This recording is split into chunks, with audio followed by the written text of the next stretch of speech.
Hello, আসসালামু আলাইকুম। প্রিয় শিক্ষার্থী, আমি হাসান। আপনারা সবাই কেমন আছেন? আশা করি ভালো আছেন। আজকের ক্লাসে সূত্র মুনাফা সম্পর্কে চারটি সূত্র।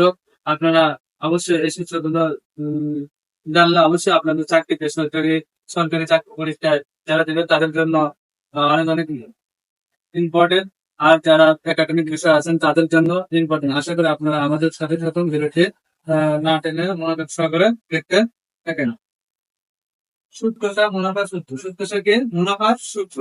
তাহলে দেখেন, মুনাফা বা সরল মুনাফা, মুনাফা বাই কি সরল মুনাফা, দুটার কোথায় যদি থাকে যেমন একটা যদি মুনাফা নির্ণয় করতে বলে সেক্ষেত্রে এই সূত্র, যদি বলে সরল মুনাফা না হলেও এটা একই সূত্র।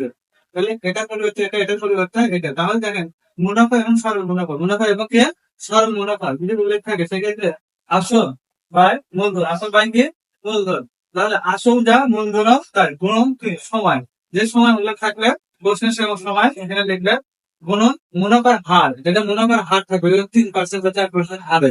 সেক্ষেত্রে এই হারটা আপনারা এখানে লিখবেন, লেখা দিয়ে 100 দিয়ে কি করবেন ভাগ করবেন। 100 দিয়ে ভাগ করলে আপনারা মুনাফা সরল মুনাফার হার পেয়ে যাবেন। তাহলে দেখেন, কিন্তু আসল বের করতে হবে। কিভাবে বের করতে বলে? যে কোনো অঙ্কে দেখা যাচ্ছে যে আসল বের করতে বলে, সেক্ষেত্রে আসল কিভাবে বের করবে? মুনাফা বাই সুদ, মুনাফা বাই সুদ, মুনাফা যা সুদ তা একই রকম, একই জিনিস।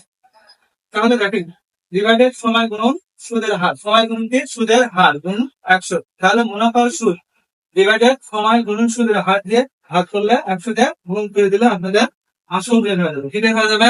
আসল বের হয়ে যাবে। তাহলে দেখেন, মুনাফার হার, মুনাফার হার কি, যদি কোন প্রশ্ন বলে মুনাফার হার অথবা মুনাফার হার কি, সেক্ষেত্রে আপনারা কি করেন, মুনাফা ডিভাইডেড আসল গুণন সময়, আসল গুণন সময় গুণন 100, এই যে ভাগ করলে আমরা মুনাফার হারটা পেয়ে যাবেন।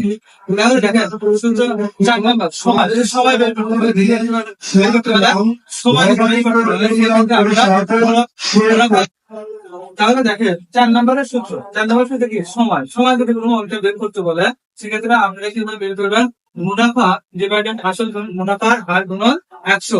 তাহলে এই ক্যালকুলেশন করলে আপনাদের সময়টা পেয়ে যাবেন। যেখানে যতগুলো অঙ্ক আছে দেখা যাচ্ছে সরল মুনাফা বের করতে বলে, না হলে বলে আসল মুনাফা, না হলে মুনাফার হার, না হলে সময়। এই চারটা অবশ্যই বের করতে পারে।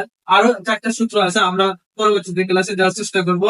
আশা করি শিক্ষার্থী আপনারা যদি কোন এই সূত্র সম্পর্কে কোনো সমস্যা হয়ে থাকে বা আমাদের পেজে কমেন্ট বক্সে জানাবে। আপনারা আমাদের ভিডিওটি অবশ্যই অবশ্যই দেখবেন। যদি ভালো লাগে তাহলে সেক্ষেত্রে লাইক করবেন, শেয়ার করবেন এবং আপনারা আমাদের থাকতে হবে। আসসালামু আলাইকুম।